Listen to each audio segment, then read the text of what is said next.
Hello అండి, welcome to my channel Pavani Telugu blogs. ఇవాళ video వచ్చేసి హెయిర్ గ్రోత్ గురించి ఒక ఆయిల్ అయితే చూపిస్తున్నాను నేను. అంటే ఇది మెయిన్గా డెలివరీ అయిన తర్వాత హెయిర్ లాస్ అవుతుంది కదా చాలా మందికి. అట్లాంటి వాళ్ళకి చాలా బాగా యూజ్ అవుతుంది. మళ్ళీ హెయిర్ని రికవర్ చేయడానికి చాలా బాగా యూజ్ అవుతుంది అనమాట. డెలివరీ అయినప్పటి నుంచి నేను అసలు హెయిర్ కేర్ ఏమీ చేయలేదు. ఇప్పుడే మెల్లమెల్లిగా స్టార్ట్ చేస్తున్నాను. హెయిర్ ఆయిల్కి అయితే నేను కొన్ని ఐటమ్స్ తీసుకున్నాను, చూపిస్తాను మీకు. ఇవన్నీ మెయిన్ అన్నమాట. దీంట్లో వచ్చి కరివేపాకు, కొంచెం దాల్చిన చెక్క, కొన్ని లవంగాలు, అంటే ఒక స్పూన్ అట్లా తీసుకుంటే సరిపోతుంది. తర్వాత ఉల్లిగడ్డ, ఆనియన్, ఇవేమో మందార ఆకులు చిన్నవి తీసుకున్నాను, కొంచెం లేతగా ఉండేటట్టు తీసుకున్నాను. మందార ఆకుతో పాటు మందార పువ్వు కూడా తీసుకోవచ్చు, నాకు దొరకలేదు అందుకని తీసుకోలేదు. ఇది నిమ్మకాయ వచ్చేసి మనకి డాండ్రఫ్కి చాలా బాగా యూజ్ అవుతుంది. నాకైతే బాగా డాండ్రఫ్ ఉంటుంది కాబట్టి నేనైతే నిమ్మకాయ వేసుకుంటున్నాను. మీరు కావాలంటే ఉసిరికాయ కూడా వేసుకోవచ్చు అవైలబుల్గా ఉంటే. తర్వాత ఆలోవెరా చిన్న చిన్నగా కట్ చేసి పెట్టుకోండి. ఇది వచ్చేసి మెంతులు అయితే హెయిర్, మీకు అందరికీ తెలిసిందేగా, మెంతులు అయితే హెయిర్ గ్రోత్కి చాలా బాగా యూజ్ అవుతుంది. ఇంకా 2-3 స్పూన్స్ నేను మెహందీ తీసుకుంటున్నాను, మెహందీ పౌడర్ అంటే హెన్నా పౌడర్ కదా. ఇవన్నీ నేను ఇప్పుడు ఆయిల్ ప్రిపేర్ చేసిద్దాం రండి. ఫస్ట్ అయితే ఒక బౌల్ తీసుకోండి. మీరు ఆయిల్ ఎలా అయితే చేసుకుంటారో ఆ బౌల్ తీసుకోవాలి. తీసుకొని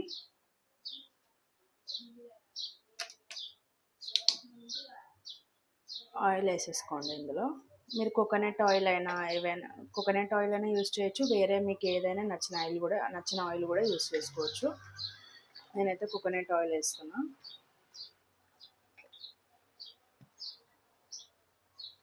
ఈ బాటిల్ మొత్తం వేస్తున్నాను నేను. ఇప్పుడు ఆయిల్ కొంచెం హీట్ అయిన తర్వాత మనం ఇవన్నీ వేసేసుకోవాలి దీంట్లో.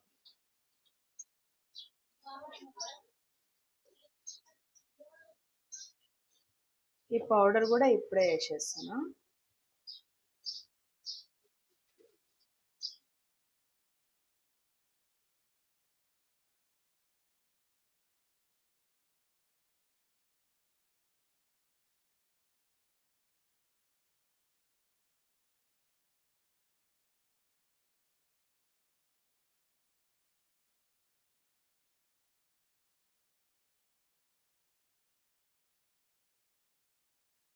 చూసారు కదా, ఒక 30 మినిట్స్ తర్వాత ఇట్లా మొత్తం ఉడికిపోయి క్రిస్పీగా కొంచెం కలర్ కూడా చేంజ్ అయిపోయినాయి. ఎప్పుడు స్టవ్ ఆపేసి పూర్తిగా చల్లారబెట్టుకోవాలి, అంటే గోరువెచ్చగా అయ్యేంత వరకు చల్లారబెట్టుకోవాలి నూనెని. స్టవ్ ఆపేసిన తర్వాత కూడా కొద్దిసేపు ఉడుకుతుంది ఇంకా వేడి మీద. అట్లా ఎక్కువసేపు ఉడకడం వల్ల ఇంకా క్రిస్పీగా అవుతుంది, ప్లస్ ప్రోటీన్ కూడా ఎక్కువ ఉంటుంది అనమాట. అంటే ఆయిల్ స్టెయిన్ చేసుకోవడానికి మనకి ఈజీ అవుతుంది. ఇప్పుడు మొత్తం చల్లారిపోయింది. దీన్ని వడగట్టుకోవడానికి నేనైతే ఒక బాక్స్ తీసుకున్నాను, అంటే ఆయిల్ ట్రాన్స్ఫర్ చేసుకోవడానికి అయితే ఒక బాక్స్ తీసుకున్నాను. అట్లనే చాయ్ స్టెయినర్ ఉంటుంది కదా, అది కూడా తీసుకొని ఆ బాక్స్ మీద పెట్టి ఇప్పుడు ఆయిల్ దాంట్లో పోయాలి. ఆయిల్ ఎందుకు ఇంత నల్లగా అయింది అని షాక్ కాకండి, మనం లవంగాలు వేసినాం కదా దాన్ని బట్టి నల్లగా అవుతుంది. ప్లస్ ఇంకా దాల్చిన చెక్క కూడా మనకి కలర్ ఇస్తుంది. ఇంకొకటి మనం మెహందీ పౌడర్ కూడా వేసినాం కాబట్టి అది కూడా ఇంకో కలర్ ఇస్తుంది అనమాట. అన్ని కలర్స్ కలిపి అట్లా బ్లాక్ అయిపోయి మనం ఆయిల్ అంతా స్టెయిన్ చేసుకున్న తర్వాత దాంట్లో ఉండే పిప్పి, అంటే మనం ఆయిల్ స్టెయిన్ చేసుకున్న తర్వాత కొంచెం మిగులుతుంది కదా, అది చేయితో ఇట్లా నలపండి గట్టిగా. దాంట్లో ఉన్న రసం కూడా ఆయిల్లోకి వెళ్ళిపోతుంది, బాగా నానుతుంది అనమాట. దానివల్ల కూడా హెయిర్ గ్రోత్కి చాలా బాగా యూజ్ అవుతుంది. ఆయిల్ అంతా బాక్స్లోకి వేసుకున్న తర్వాత మొత్తం క్లీన్ చేసేసుకొని, ఒకవేళ పూర్తిగా చల్లారిపోయింది అనుకోండి వేడి చేసుకోండి, మళ్ళీ గోరువెచ్చగా వేడి చేసుకోవాలి, లేదంటే అట్లనే వాడుకోవచ్చు. ఇప్పుడు నేను పెట్టి చూపిస్తాను మీకు ఆయిల్. నాకు ఇప్పుడు గోరువెచ్చగానే ఉంది కాబట్టి నేనైతే ఒక బౌల్లోకి తీసుకొని పెట్టుకుందాం అనుకున్నాను. ఆయిల్ని చూసి అస్సలు భయపడాల్సిన అవసరం లేదు, నేను యూజ్ చేసిందంతా న్యాచురలే. ప్లస్ ఆయిల్ కూడా ఎక్కువ జిడ్డుగా ఉండదు అనమాట. మనం పెట్టుకొని 1 డే మొత్తం కూడా ఉండొచ్చు, ఎక్కువ జిడ్డుగా అస్సలు ఉండదు. మీరు రోజు ఆయిల్ పెట్టుకునే వాళ్ళైతే మాత్రం మెహందీ పౌడర్ స్కిప్ చేసేయండి. నేను రోజు పెట్టుకోను, స్నానం చేసే 1 అవర్ ముందు పెట్టుకుంటాను అంతే, లేకపోతే 1 డే ముందు పెట్టుకుంటాను. ఎందుకు స్కిప్ చేయమంటున్నా అంటే, రోజు మెహందీ పౌడర్ హెయిర్ కి పెట్టుకోవడం అంత మంచిది కాదు. వారానికి 2 సార్లు అట్లా హెయిర్ ప్యాక్ పెట్టుకోండి. మీరు ఆయిల్ అప్లై చేసే ముందు నేను డీటాంగిల్ చేసుకుంటున్నాను. చిక్కులన్నీ తీసేసుకోవాలి. చిక్కులు తీయడానికి ఇలాంటి కోంబ్ ఒకటి తీసుకోండి. వేరే కోంబ్స్ అయితే మనకి హెయిర్ లాస్ ఎక్కువ అవుతుంది. ఆయిల్ పెట్టుకునే ముందు చిక్కులు తీసుకోవడం వల్ల మనకు పార్టిషన్ తీసుకోవడానికి ఈజీ అవుతుంది. ప్లస్ ఆయిల్ పెట్టుకునేటప్పుడు ఏదైనా చిక్కు అడ్డం వచ్చింది అనుకోండి, మనకి చిరాగ్గా ఉంటుంది అనమాట. ఆయిల్ పెట్టుకునేటప్పుడు చిక్కులు తీసుకున్నామనుకోండి, మనకి హెయిర్ మధ్యలో ఇరిగిపోతదనమాట. అట్లా కాకుండా ముందే చిక్కులు తీసుకుంటే మనకి ఎట్లాంటివి అడ్డు రావు. ప్లస్ పెట్టుకునేటప్పుడు కూడా మనకి ఈజీ అయిపోతుంది. డీటాంగిల్ చేసుకున్నాం గదా! ఇప్పుడు ఆయిల్ ఎట్లా అప్లై చేయాలో చెప్తాను. ఆయిల్ తీసుకోండి ఫస్ట్. ఆయిల్ తీసుకొని ఒక పార్టిషన్ తీసుకోండి. ఒక పార్టిషన్ తీసుకున్న తర్వాత మెల్లిగా డాబ్ చేసుకోవాలి. రుద్దకూడదు ఇట్లా. రుద్దొద్దు, అసలు గట్టిగా ప్రెషర్ కూడా పెట్టకూడదు. జస్ట్ మెల్లిగా ఇట్లా డాబ్ చేసుకోవాలి. ఈజీగా లోపలికెళ్ళిపోతది ఆయిల్. మనకి ఉన్నట్టు కూడా అనిపియదు.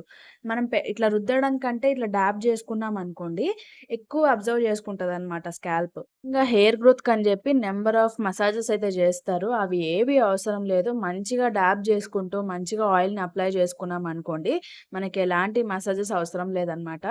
అన్నిటికంటే ముందు స్ట్రెస్ అస్సలు తీసుకోకండి. ఒక్కసారి స్ట్రెస్ స్టార్ట్ అయిందనుకోండి, ఇమ్మీడియేట్‌గా మనకి డాండ్రఫ్ స్టార్ట్ అయిపోతది. ప్లస్ హెల్తీ ఫుడ్ కూడా తినాలి. ఒకవేళ డాండ్రఫ్ ఎక్కువయిందనుకోండి, ఇట్లనే హెయిర్ ఫాల్ అయితది. నేను ఫేస్ చేసినా కాబట్టి చెప్తున్నాను. వీడియో కోసం అంటే ఏదైనా చెప్పొచ్చు. అందరికీ జుట్టు చాలా ఇంపార్టెంట్ కాబట్టి నేనైతే నిజమే చెప్తున్నాను. నా డెలివరీ తర్వాత అస్సలు మనం కేర్ తీసుకోలేము. కాబట్టి ఇమ్మీడియేట్‌గా స్టార్ట్ చేస్తే బెటర్. ఎందుకంటే ఎంత లేట్ చేస్తే అంత హెయిర్ ఫాల్ అవుతది. అట్లనే మన హెయిర్‌కి అలవాటయిపోతదనమాట. ట్రై చేయండి ఒకసారి. నేనైతే 3 మంత్స్ నుంచి వాడిన తర్వాతనే మీకు చెప్తున్నాను. నాకైతే చాలా బాగా రిజల్ట్ వచ్చింది. అట్లనే మీరు కూడా ట్రై చేసి నాకు కామెంట్‌లో చెప్పండి. వీడియో నచ్చితే లైక్ చేయండి, సబ్స్క్రైబ్ చేయండి. అట్లనే మీ ఫ్రెండ్స్ అండ్ ఫ్యామిలీకి కూడా షేర్ చేయండి. ఇలాంటి వీడియోస్, హోమ్ రెమెడీస్ మీకు ఇంకా కావాలి అంటే నన్ను కామెంట్‌లో అడగండి. నేను హెయిర్ వాష్ చేసుకున్న తర్వాత నా హెయిర్ అయితే ఇట్లా ఉంది చూడండి.